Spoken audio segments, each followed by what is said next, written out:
Greetings and salutations, this is Imperator Vespasian and his trusty sidekick. Hello. And we're doing an unboxing video on War of the Roses, infantry for 1455 to 1487. And they're basically bowmen, but you can do other stuff with them too. So we pop it straight open and get into it. On the back, once again, livery. Ha! Oxford. We like Oxford, don't we? Definitely. Yeah, we're doing Oxford in our army because we dislike Oxford intensely, so we want to have them on the board so we can defeat them continuously in every game we play.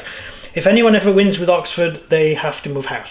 So, so Oxford. Oh, look, Warwick. Warwick's there as well. Oh, this is the best box. It's got all the best people on it. And Richard's awesome. And the Duke of York. That's Ned Stark. So we got Ned Stark there, and that's quite good. So hang on a minute. Who's the other guy? What, Cersei? No, we know who Cersei is. It's Margaret. Who's Richard?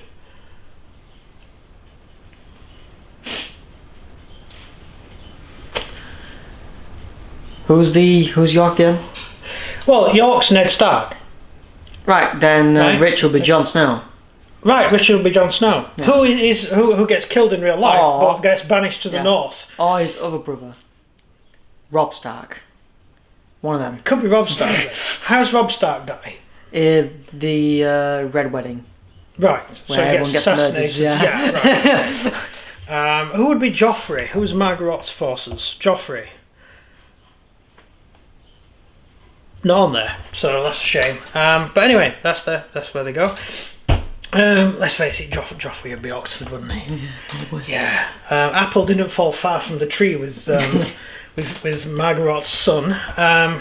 The glorious King of England's son.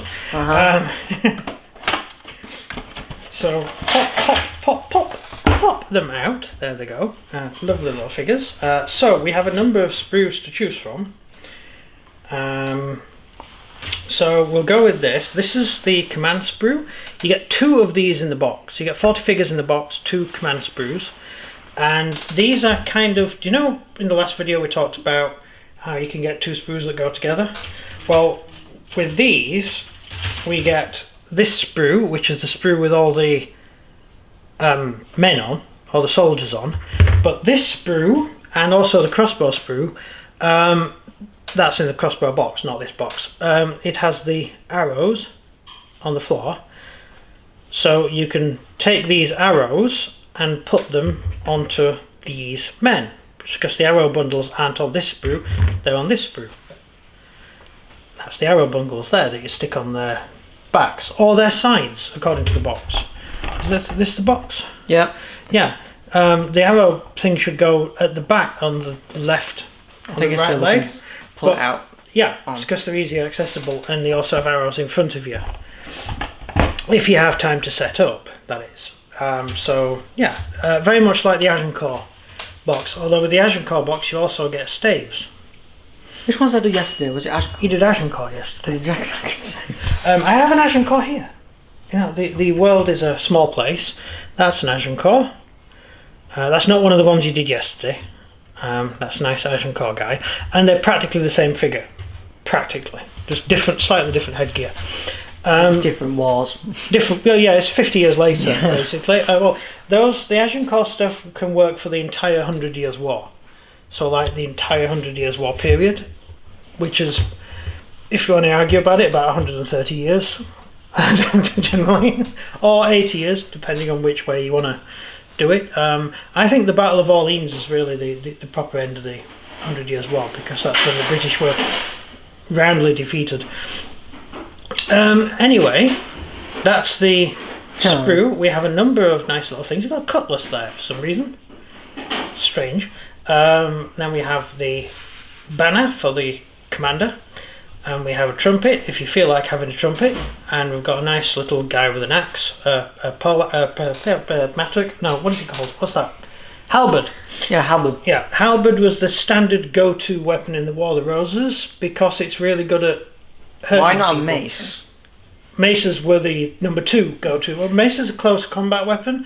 A halberd, things happen slightly further away from you. Yeah, I would have just done what Henry did and just charged him with my With the mace, getting and- close quarters, yes. Which Henry are you talking about? The Henry the Henry Fifth with or the Henry the shotgun. Seventh? Oh, it's Richard Longshanks. Oh, Longshanks. He Yeah. was the one with the mace. Oh, yes. He didn't go in for pointy things at all. He went in for running right up to your face and hitting you over the head. Yes, he did. Even with arrows in you. Even with arrows in him, yeah, he was a lunatic.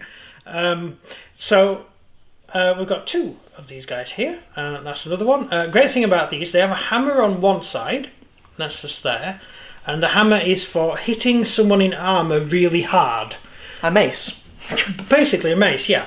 And then you have the pointy bit, which is like a bayonet, and that's for jabbing at people. So you could jab at bits of the armour which are weak or, stuff like that. And then you have the axe to deal with peasants. I guess you can use a pointy bit as like a stave. Yeah, well, I was thinking To of ward off stave. cavalry. Yeah, you just point it outwards. So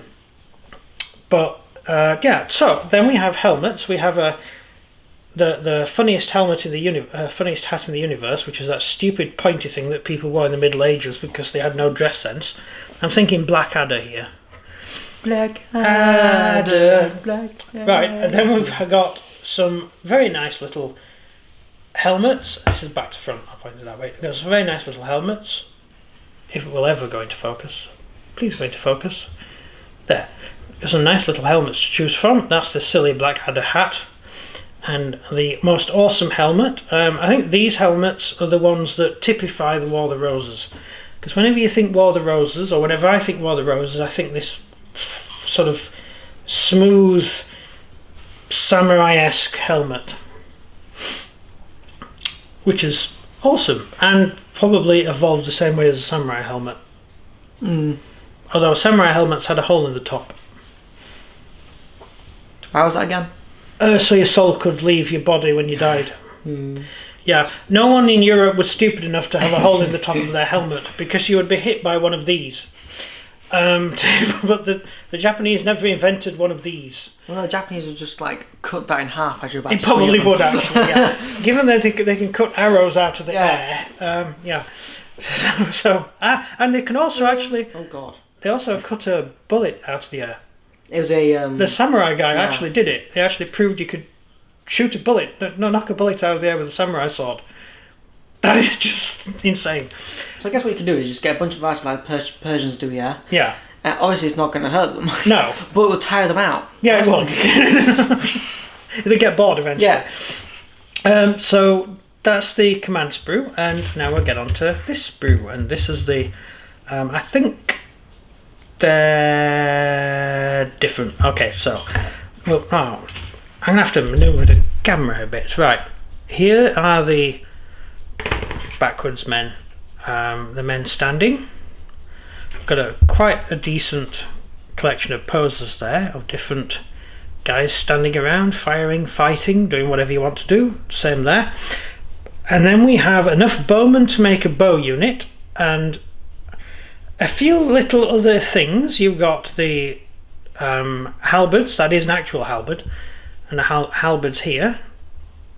So you've got a decent collection of arms and stuff, and given the amount of figures you get in the box, you could do, say, 1 or 2 units of bowmen and 1 unit entirely equipped with halberds. Yeah. So there we go.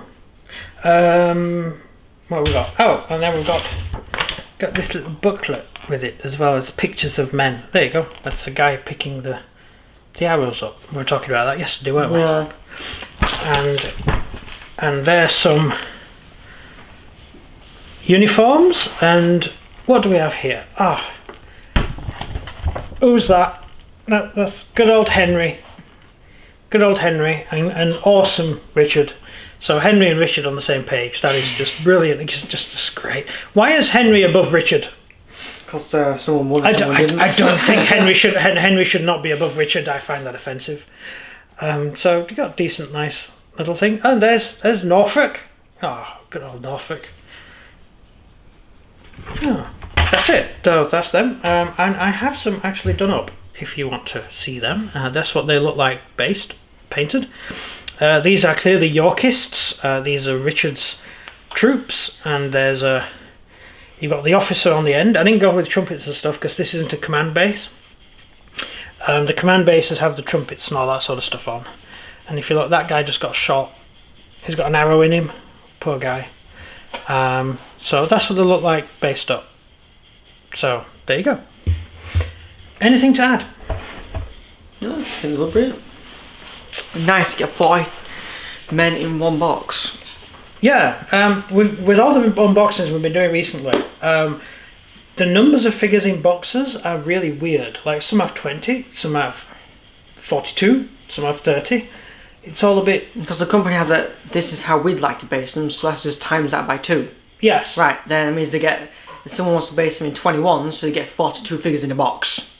Yeah, and you could also, it also makes you buy more boxes. Because we're basing to impetus, so we've got 12 figures, 12 to 13 figures generally on a base, depending on what type of troops they are. So we have to buy extra boxes, so they enjoy it. Right, so that's it. Outro. If you enjoyed the video, please leave a like and subscribe, and comment down below what you think of the War of the Roses infantry. That's everything from me. And everything from him. Goodbye. See ya.